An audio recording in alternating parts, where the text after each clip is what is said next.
Eric Forrester stood before his family in the sunlit atrium of Forrester Creations with a calm gravity that could silence any storm. The founding patriarch, revered and untouchable, had made his choice. The time had come for him to step away, not from family, not from love, but from the business that had defined generations. He was ready to retire. And his successor would be RJ. Not Ridge. Not Steffy. Not Thomas. Not even Hope. But Ridge Forrester Jr., his youngest grandson. A designer with a quiet intensity and a digital-first vision. Eric called him the bridge between tradition and tomorrow. Forrester must evolve, Eric said. It must leap, not crawl, into the future. RJ understands where fashion is heading, augmented design, wearable data, the metaverse. That's why I'm naming him CEO of Forrester NextGen, the division that will carry us into the next era. The room fell silent. Steffi's eyes narrowed. Her voice was low, cold. You're choosing a boy with no executive experience over the woman who's run this company through scandal, sabotage, and global expansion? This isn't about the past, Eric replied. It's about what's next. Steffi didn't explode. She didn't cry. She nodded, then turned and walked out. But inside, something shattered. She had kept Forrester alive through Liam's scandals, Quinn's meltdowns, Thomas's spirals, and Brooke's drama. And now RJ. Fresh off designing social media filters and live-stream fashion edits, was being handed the crown. She wouldn't take it sitting down. Within 48 hours, Steffi launched her counteroffensive, Project Couture / crypto. She commissioned Forrester's couture archives to be digitized, every piece, every stitch, every sketch, then minted them as NFTs, tying each digital asset to a physical twin in their Paris vault. Collectors, celebrities, and metaverse moguls pounced. Ownership meant access. Access meant prestige. Sales rocketed. The fashion elite took notice. Vogue Business covered it. So did the New York Times. Suddenly, Steffi was being called the crypto couturier. RJ didn't flinch. He pivoted. He partnered with Zero Tech, one of South Korea's fastest-growing mobile providers, and launched the Forrester Weddingverse, a fully immersive virtual reality universe where elite clients could customize, try on, and preview couture wedding gowns in 3D environments. No more flat sketches. No more measurements lost in translation. Each dress came with an NFT ownership key and a physical replica shipped after approval. Global influencers flooded in. Korean pop stars, Dubai heiresses, Silicon Valley brides. For the first time, Forrester had a foothold in the wedding market's digital frontier. The boardroom cracked in half. Half of the investors rallied behind Steffi's immediate returns and powerful media traction. The other half were captivated by RJ's long-term vision and cross-industry partnerships. Eric didn't like the fracture, but he saw an opportunity. He announced it in front of the entire executive team. The Met Gala 2026 has opened the pitch for a full VR and physical hybrid showcase. Whoever wins that contract, whoever gets Forrester chosen as the design house for this next-generation gala, will be CEO. Period. The challenge was set. 2 bloodlines. 1 title. Steffi pulled her team into overdrive. She met with blockchain developers, secured collaborations with luxury art houses, and pitched an exclusive, Eternal Silhouette capsule to the Met's committee, 5 pieces from Forrester's archive, reimagined as limited edition NFTs with AR overlays viewable only through the Met's app. The physical counterparts would remain unseen until the gala. RJ worked in silence. He developed Mirage, a full-body VR bridal styling experience where the user could walk a virtual aisle in the Met itself, dressed in custom-coded fabric physics. His demo showcased a floating cathedral of pixelated rose petals, AI-generated choir music, and a real-time emotional response system that adapted the train and veil to each bride's reaction. He knew spectacle wouldn't win. Experience would. The pitch dates were set. She arrived at the Met in black velvet, flanked by ivy and zend, with the media trailing behind her like a veil. Her presentation dazzled. The committee gasped when her models walked in, each wearing a gown that physically changed under LED lighting synced to a digital NFT token. One tap of a phone and the design shimmered into an alternate style, revealing the true form underneath. The press dubbed it fashion alchemy. Her closing line, "Luxury is no longer what you own. It's what only you can unlock." Then came RJ. Same room, different storm. He walked in with a headset in hand, greeted the committee with one line, "You don't need a model. You are the bride." He invited them to try on the headset. One by one, each was transported into a digital cathedral shaped like the Met's iconic ceiling, wearing a Forrester gown woven from virtual silks, trailing physics-responsive veils. As they walked, the ambient temperature shifted. The scent of roses wafted in. A digital mirror showed them in the dress, and in real time, the fit adapted to their expressions. They took off the headset in silence, then burst into applause. The committee deliberated for 2 weeks. Rumors swirled. Bets placed. Media buzzed. Then the announcement came. Forrester Creations would design the hybrid Met Gala 2026 experience. And the creative lead would be both RJ and Steffy, equal partners. Shared creative direction. Shared CEO title. Eric smiled. It was what he wanted all along, but Steffy didn't. She refused the tie. "I don't share power," she told Eric. "I've earned it." Eric looked at her, calm but firm. "Then step aside." She didn't. Instead, she counter-proposed. "Let the Met Gala decide. Live. The public can vote after the showcase." Eric agreed. So did RJ. The final face-off would be the gala itself. One night, one runway, one crown. And for the first time in Forrester history, that crown would be won not by legacy, but by vision. Of course, Below is a continuous, sharply focused, and tension-packed narrative based on your plot points for the bold and the beautiful, crafted to exceed 10,000 characters.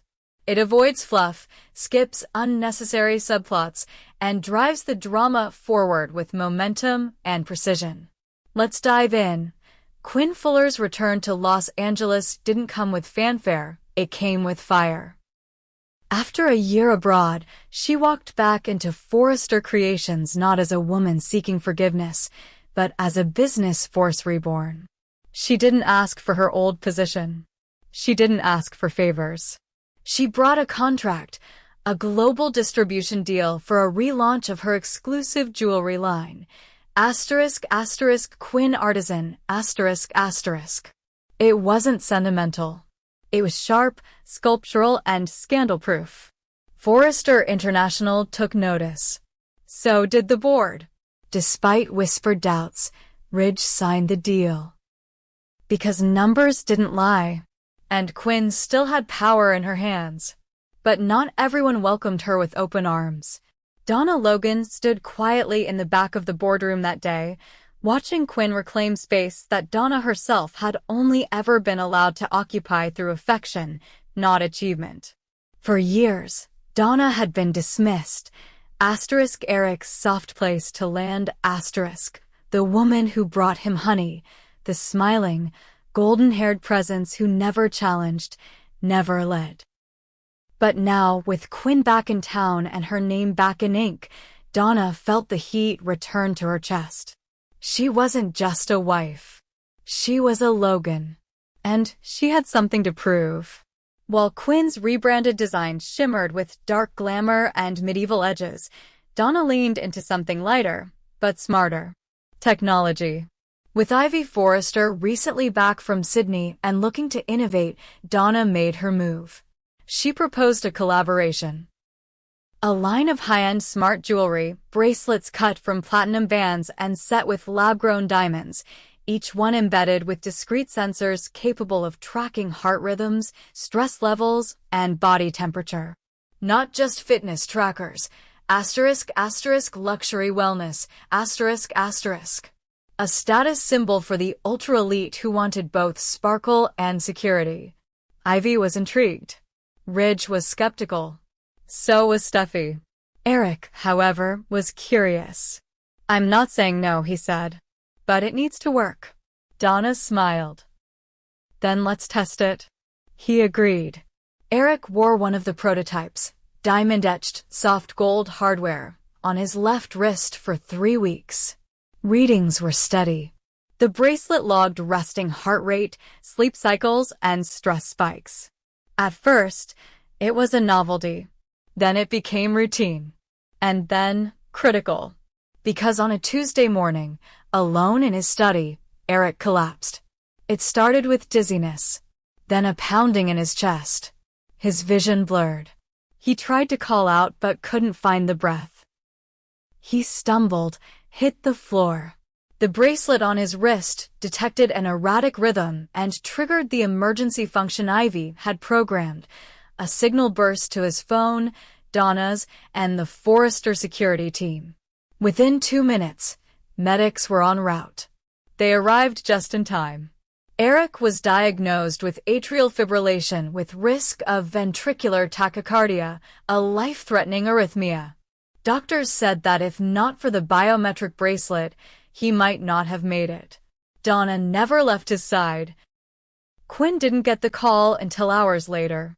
By the time she arrived at the hospital, Donna was already holding Eric's hand, surrounded by family, being praised as the reason he survived. Eric's recovery was slow, but steady. And with recovery came clarity. Weeks later, he stood at the Forrester family estate, holding Donna's hand, and made a declaration. "She saved my life, and I want her beside me for the rest of it." Again, he proposed. Donna said yes. The press went wild. 2 months later, they married in a private ceremony. Only family attended. No press. No spectacle. Just vows and quiet vindication. And at the reception, between champagne toasts and soft violin, Eric made his next move. "I'm funding a new venture," he said to the gathered room. "Donna's vision saved my life, and it can save others. So, I'm putting our money behind it. A new jewelry brand. Elegant, functional, and hers. We're calling it Honey Bear Jewelry." The name sparked laughter. Warmth. Legacy. But Quinn heard something else. War. She watched from across the room, a glass of champagne frozen in her hand. Her eyes locked with Donna's. No venom. Just a silent challenge. Donna met her stare. No fear. Quinn knew the signal.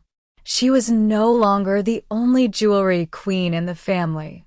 And worse, she was now the underdog. Sales reports confirmed the shift.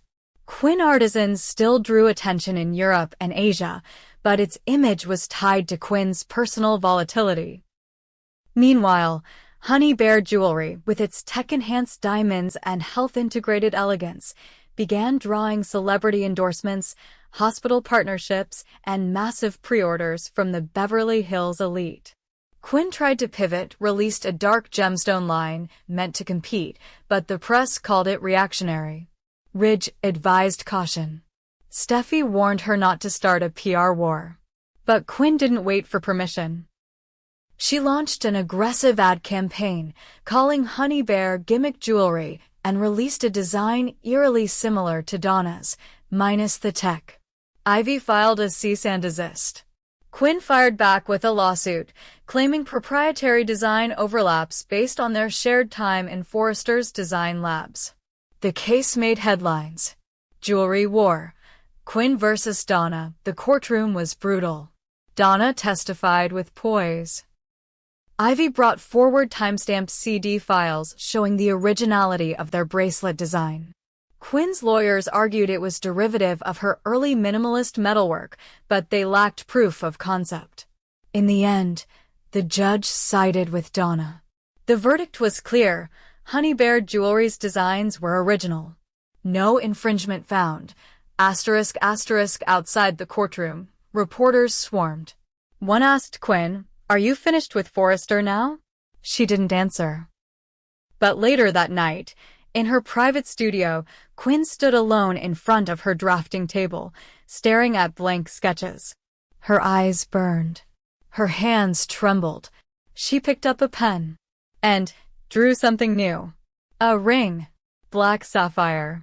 Hidden blade under the setting. She whispered to herself, "If I'm going down, I'm taking someone with me." At the same time, Eric hosted a dinner to celebrate Honey Bear's first quarterly profit. Donna gave a toast, surrounded by Ridge, Brooke, and Ivy. Beth and Douglas played in the background. The family felt, just for a moment, whole again. But Steffi pulled Ridge aside. "She won't let this go," she said. Ridge nodded. "Let her try. She always loses in the end." But they all forgot something. Quinn never plays to win. She plays to destroy. And she had just begun.